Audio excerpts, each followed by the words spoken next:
Good morning friends. ஜெபிக்கலாம் வாங்க என்ற குடும்ப ஜெபத்துக்குள்ளாக நான் உங்களை வரவேற்கிறேன். நான் ரெவரண்ட் சாரா ஏப்ரஹாம். இந்த நாளுக்குரிய வாக்குத்தத்த வசனத்தை நாம் வாசிக்க கேட்போமாக. யோவான் எழுதின சுவிசேஷம் 15வது அதிகாரம் 7வது வசனம். நீங்கள் என்னிலும் என் வார்த்தை உங்களிலும் நிலைத்திருந்தால் நீங்கள் கேட்டுக்கொள்கிறது எதுவோ அது உங்களுக்கு செய்யப்படும். ஆமென். ஆண்டுடைய வார்த்தை நமக்குள்ள நிலைத்திருந்தாலே நம்ம கேட்டுக்கொள்வதோ அது நமக்கு செய்யப்படுமாம்.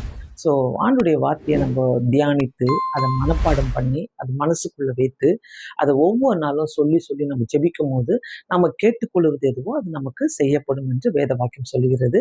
இந்த வாக்கு தத்தத்தை நம்ம வைத்து இந்த நாளில நம்ம விசுவாசத்தோடு ஜெபிக்கலாம். பரலோக பிதாவே, உமக்கு நன்றிகளை செலுத்துகிறோம் ஆண்டவரே. நீங்கள் என்னிலும் என் வார்த்தை உங்களிலும் ஆண்டவரே நிலைத்திருந்தால் நாங்கள் கேட்டுக்கொள்வது எதுவோ அது எங்களுக்கு செய்யப்படும் என்று சொன்ன வாக்கு தத்தத்துக்காக நன்றி செலுத்துகிறோம். இந்த புதிய நாளுக்காக நன்றி செலுத்துகிறோம் ஆண்டவரே.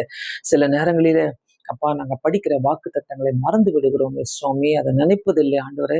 மனுஷன் சொல்லுகிற பேச்செல்லாம் நாங்கள் நம்பி நிறைய நேரங்களில இழந்து விடுகிறோம். இந்த நேரத்திலும் சுவாமி ஒவ்வொருத்தரும் வாக்கு தத்தங்களை ஆண்டவரே வைத்து ஜெபிக்க கற்றுத்தர வேண்டுமா ஜெபிக்கிறோம் ஆண்டவரே. ஒவ்வொரு குடும்பத்தாருக்கும் கற்றுத்தாங்க, ஒவ்வொரு வேலையில இருக்கிறவங்களுக்கு கற்றுத்தாங்க, ஒவ்வொரு வாலிப பிள்ளைகளுக்கு சுவாமி வாக்கு தத்தங்களை வைத்து ஜெபிக்க உதவி செய்யுங்க ஆண்டவரே. உமக்குள்ளாக நிலைத்து நிற்கும் போது நீர் அந்த வாக்கு தத்தங்களை ஆண்டவரே நிறைவேற்றுகிறவராகவும் ஆண்டவரே நாங்கள் உம்மிடத்தில் என்ன கேட்கிறோமோ அதை செய்வீரே சுவாமி.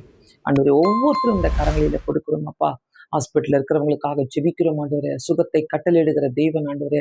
சுகத்தை சுகத்தையும் தருவேன் என்று வாக்குத்தத்தத்தை சொல்லியிருக்கிறீர் ஆண்டவரே. இந்த வாக்குத்தத்தத்தை அவங்க வைத்து ஜெபிக்க உதவி செய்யுங்க. வேலைக்காக, இன்டர்வியூக்காக, ஸ்கூல் படிக்கிற பிள்ளைகளுக்காக, காலேஜ் படிக்கிற பிள்ளைகளுக்காக நாங்கள் ஜெபிக்கிறோம். குடும்பங்களுக்காக ஜெபிக்கிறோம் சுவாமி. கைவிடப்பட்டவங்களுக்காக நாங்கள் ஜெபிக்கிறோம் ஆண்டவரே.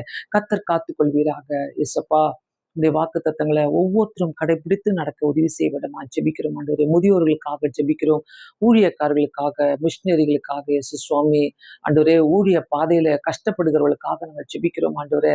பர்சிக்யூஷன் யாரெல்லாம் ஃபேஸ் பண்ணிட்டு இருக்கிறாங்களோ அவங்களுக்காக நாங்கள் ஜெபிக்கிறோம் ஏசப்பா ஆண்டவரே. தெய்வ ஆவியானவர் உடைய கரத்தினாலே அவளை பாதுகாத்துக் கொள்ள விடமா ஜெபிக்கிறேன் சுவாமி. வெளிநாடுகளில் இருக்கிறவங்களுக்காக ஜெபிக்கிறோம். ஒவ்வொரு சிச்சுவேஷன்லையும் அப்பா நீர் அவங்கள பாதுகாத்துக் கொள்ளுங்க. அவங்களுக்கு வேண்டிய எல்லா சுகபல ஜீவனம் தாங்க ஏசப்பா. யாரெல்லாம் விசாக்காக, இன்டர்வியூக்காக காத்து கொண்டிருக்கிறார்களோ, பிஆர்க்காக காத்து கொண்டிருக்கிறார்களோ கத்த செய்வீராக. உம்முடைய கரம் ஒவ்வொருத்தரையும் வழி நடத்தட்டும். உங்களுடைய சமூகமும் உங்களுடைய வாக்கு தத்தங்களும் எங்களுக்கு முன்பாக கடந்து செல்லட்டும். இந்த ஜெபத்தை நீங்க ஏற்றுக்கொள்ளுங்க. இந்த நாளை எங்களுக்கு ஆசீர்வாதமாக்கி கொடுங்க. இயேசு கிறிஸ்துவின் நாமத்தினாலே வேண்டிக் கொள்கிறேன் பிதாவே, ஆமேன். God bless you all. கண்டிப்பாக இந்த வாக்கு தத்தங்களை கர்த்தர் உங்களுடைய வாழ்க்கையில் நிறைவேற்றுவாராக. Have a blessed day.